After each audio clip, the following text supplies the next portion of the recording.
My name is Seamus Reilly. Welcome to the Parkland Report. Joining me in this program, we have two visiting Humphrey Fellows, Vladimir Bortnitsky from the Ukraine, who is currently spending a year in residence at Michigan State University, and Talal Hassan Khan from Pakistan, who is visiting the United States and currently staying as a resident at Cornell University in New York. Welcome to the Parkland Report. Thank you. It's wonderful to have you here on campus. Talal, I'll start with you. Can you tell me a little bit about where you come from in Pakistan and how you found out about the Humphrey Fellow Program? Basically, I belong to a small city of Pakistan. It's called Sheikhupura. And I did my agricultural engineering and then my master's in water resources management. And for past 5 years, I have been working in agriculture department of Pakistan. And as it comes to Humphrey Fellowship Program, it is a very well-known fellowship in Pakistan. So every year, people are looking for this fellowship and they are waiting for this fellowship to be announced. And fortunately, last year, when this fellowship announced, I was a little bit perplexed. Should I apply or should I not apply? And then one of my class fellow, who was previously a Humphrey Fellow, he called me and he insisted me, you have to apply. And then I applied. Luckily, I got shortlisted. Then I thought, I can make it. So then I worked hard, prepared for the interview, and things went on easy. Vladimir, what about you? How did you find out about the Humphrey Fellows Program? And you're from the Ukraine. What part of Ukraine? I think that our way to coming into this program is pretty similar, because this program is well known in Ukraine. It is one of the most competitive program in our country, and it's a huge honor to participate in it. And maybe as Talal said before, I have the same mechanism of coming into this program. That's why. Almost the same. And you're from Kiev in Ukraine? Yes, I am from Kiev. Kiev is the capital of Ukraine. And in my country, I was working for the government. I was a leader of Information and Analytical Department of State Administration of Ukraine on medicinal products. This is an organization who is responsible for quality control on the pharmaceutical market, for licensing of manufacturing, as well as distribution and retail. So you get to spend a lot of time, both of you, traveling in the United States and learning about the university that you're located in and a professional affiliation with an organization that you want to work with, and we'll talk about that in a second.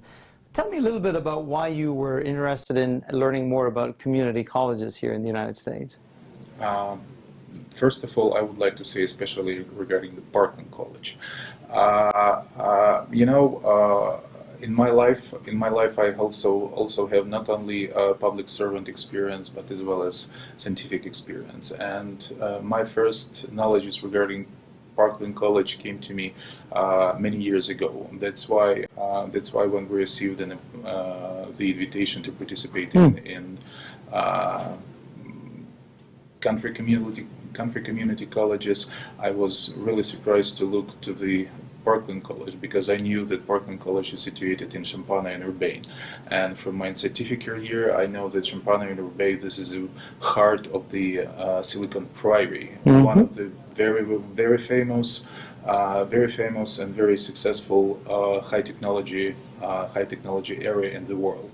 So, and it was absolutely naturally that I tried to participate in, especially in the Parkland College, as well as compare it to different and other colleges.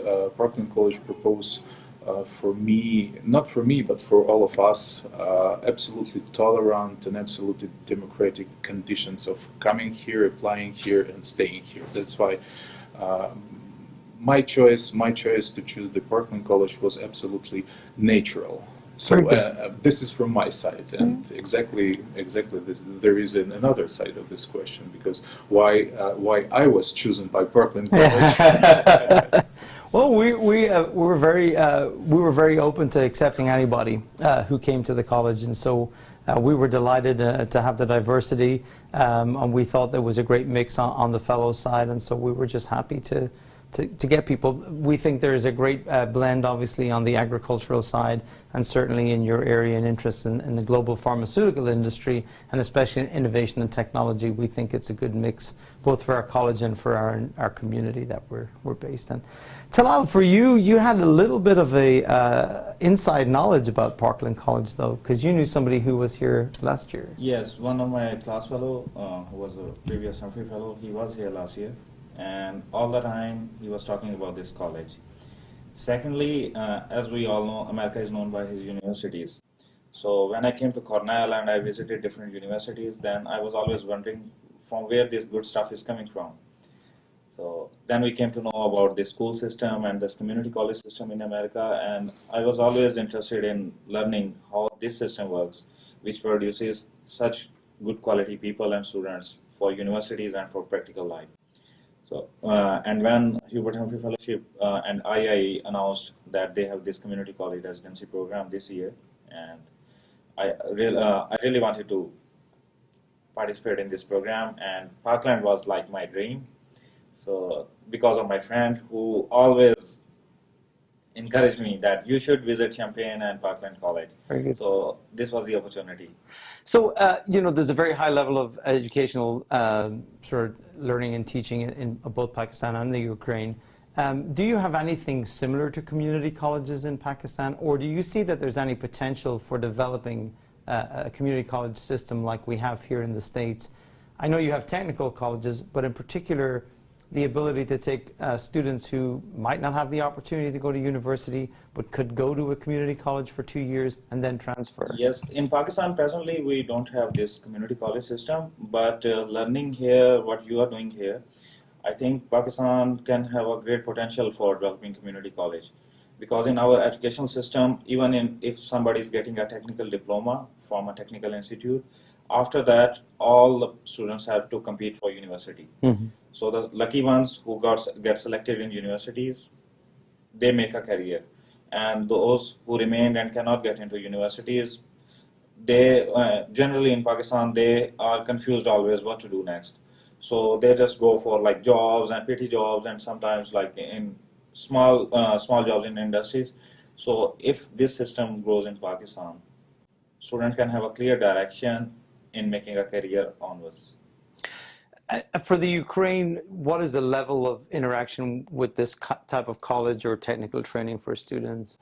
Unfortunately, in Ukraine, we have not such system, or such system was collapsed after the collapse of the Soviet Union, because only during the Soviet Union we need to grow up our working class and to people who has people who have lots of technical knowledge, because the demand for such specialists were very huge in the ex-Soviet Union. But after the Ukraine became independent, this area of educational activity started to stagnate, and for example now we have a serious problem and serious deficit of qualified working resources, qualified technician, qualified nurses, and many others workers. So I think that such example as a Parkland College is a huge example for my country, how it is possible to develop this area, how it is possible to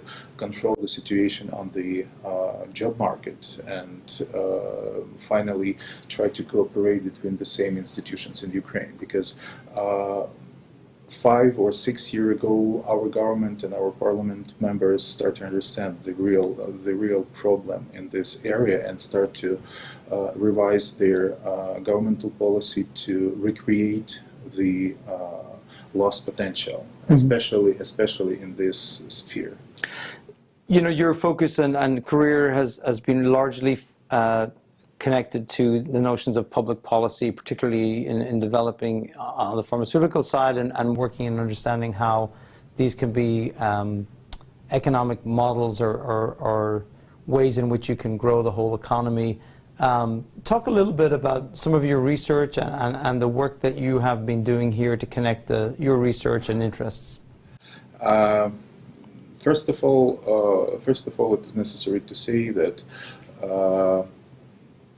that connections between health or between pharmaceutical industry, between health, between economics or economics development is very close. But unfortunately, no politics or no wide public do not understand this connection because, for example, health is a well-known, or now it is well-known, indicator of economic development, and it is evident. It is evidenced by lots of different scientific researches, as well as international researches, multinational researches, and so on.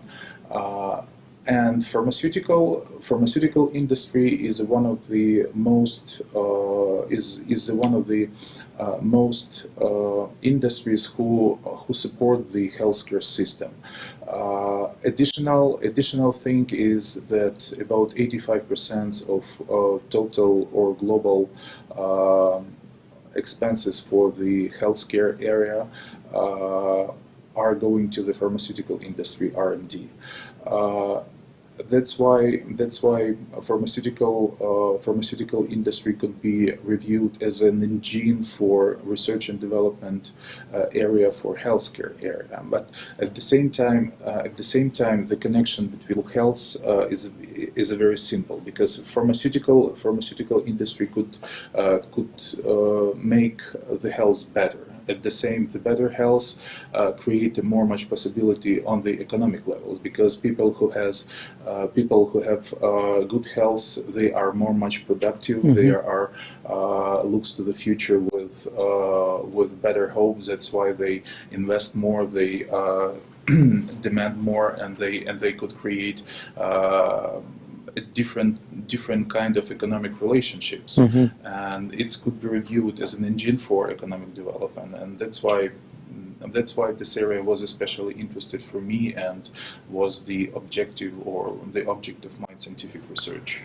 You've come to America at a fantastic time because there is such an intense political conversation about healthcare. Have you found that interesting as somebody living in the Ukraine? Yes, exactly. This is a huge examples and huge experience for me, because I see how I see personally, and I understood how the system works here from the bottom to the top level, and that's why I will exactly use the best practices in my future work when I come back to Ukraine.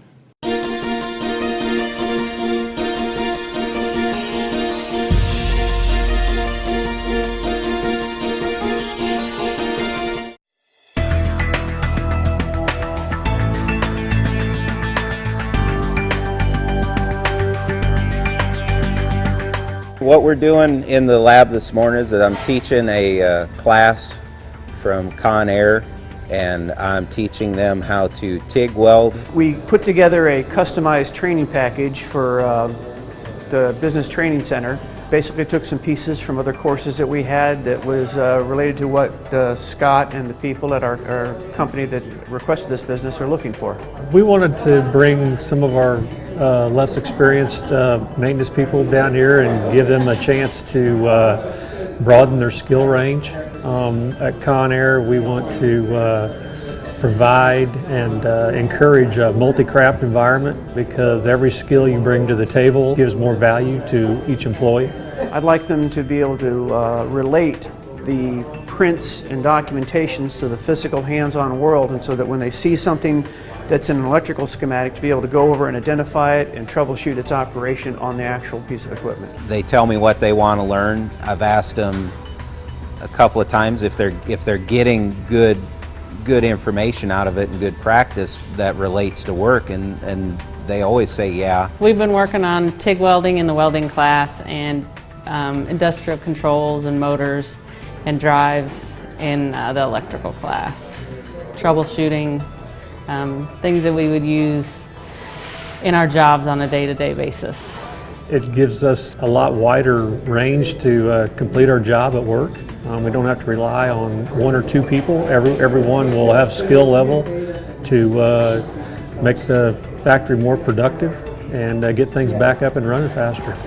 To have a facility like we have here, with the ability to be in the shop and get a lot of time in just practicing. It's something that you don't have at a job very often, is just time and materials for just practicing. So I think for a business, this is an incredible facility. The most rewarding part of this training is going to be leaving here knowing more than what we came in, making our jobs easier every day.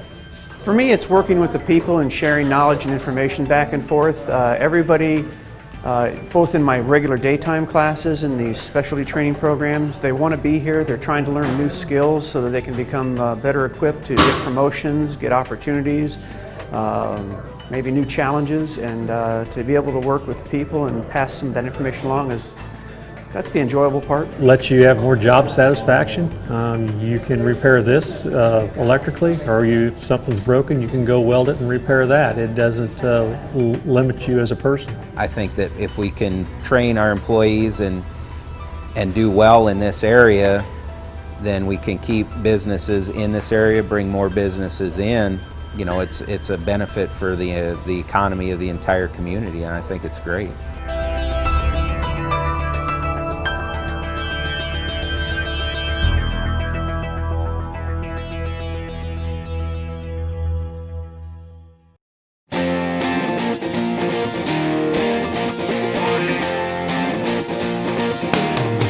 Catch live, play-by-play coverage of Parkland sports.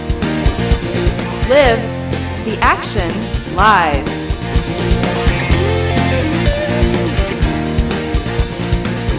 CobraSports.net.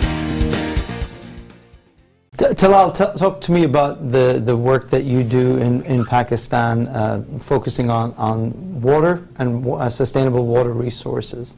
Pakistan is considered as in the countries which will be in the first list of 10 or 5 countries affected by climate change, and we are estimating that after 2050 we'll face a severe shortage of water.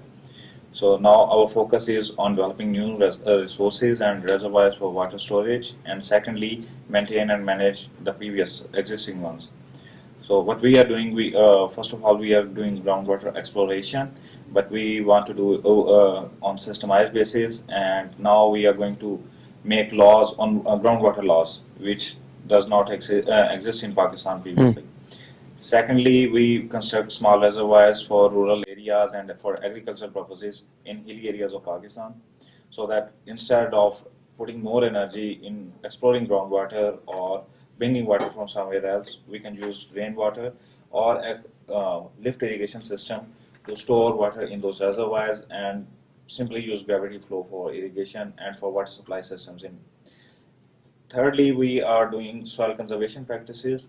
In soil conservation practices, we are teaching farmers and we are conducting trainings and awareness programs, agricultural engineering extension services with farmer community, how to manage their soil in order to use minimum water to get maximum yield. So these are the particular focuses of our areas in Pakistan. So interestingly, Pakistan and Illinois are similar in terms of the types of crops that they produce. Here in Illinois, there's a lot of focus given to producing seed at the genomic level, which has been altered to be either drought resistant or disease resistant. Is that sort of technology, the GMO, available in Pakistan, or is that something you recently in wheat variety, Pakistan has developed some GMO varieties for our particular climate conditions. And secondly, this is the one aspect of developing GMOs. Secondly, we are also doing research on available resources, how to manage them. Like we did a research on optimal conjunction use of wastewater along with irrigation water, how to use this wastewater in mix with fresh water to irrigate crops. So we want to take into account every possibility and every resource available at our end for our production. And I know you've spent some time in California since you've been in the United States, and again parallelisms. It just happens in the last couple of weeks, the governor in California announced for the first time ever sort of intensive water rationing for all of its citizens. Again, similar potential, and they're saying the same thing about California 2050, that it could be a significantly changed state? Yes. Actually, I also worked for preparing in California's water action plan, and everybody has to work at his own also. Some people sometimes consider that this is not their problem unless they themselves are short of water. Similarly, government doesn't care until it faces a problem politically or socially from the public side. Uh, it's like people and government, public and private sector has to make a mutual agreement on this issue. They have to manage their resources. They have to make compromises.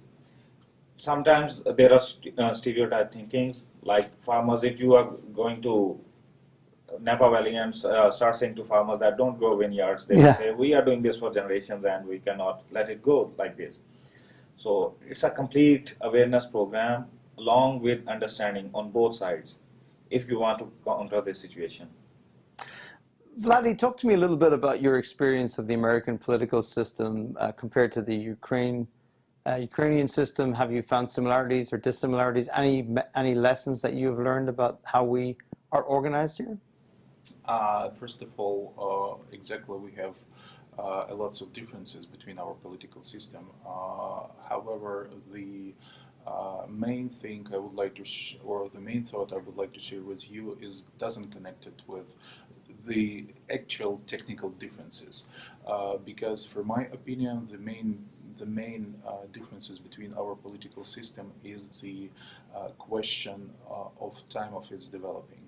And for example, if we will see the American political system, we will see that it was developing during the last 2 centuries or last 2.5 centuries. And if we compare the political system to Ukraine with American, it's still very young. Yes. Only 23 years of independence.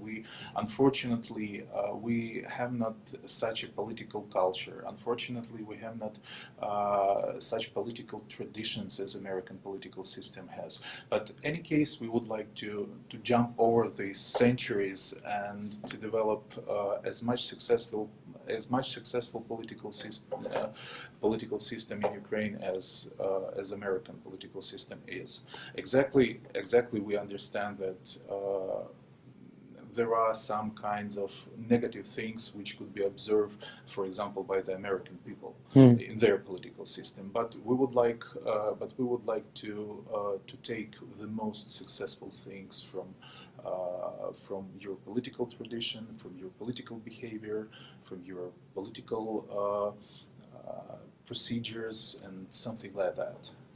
I want to ask you a question, both of you, about the experience of being a Humphrey Fellow, because I know it's an incredibly prestigious award, and I know that it brings people together from all over the world.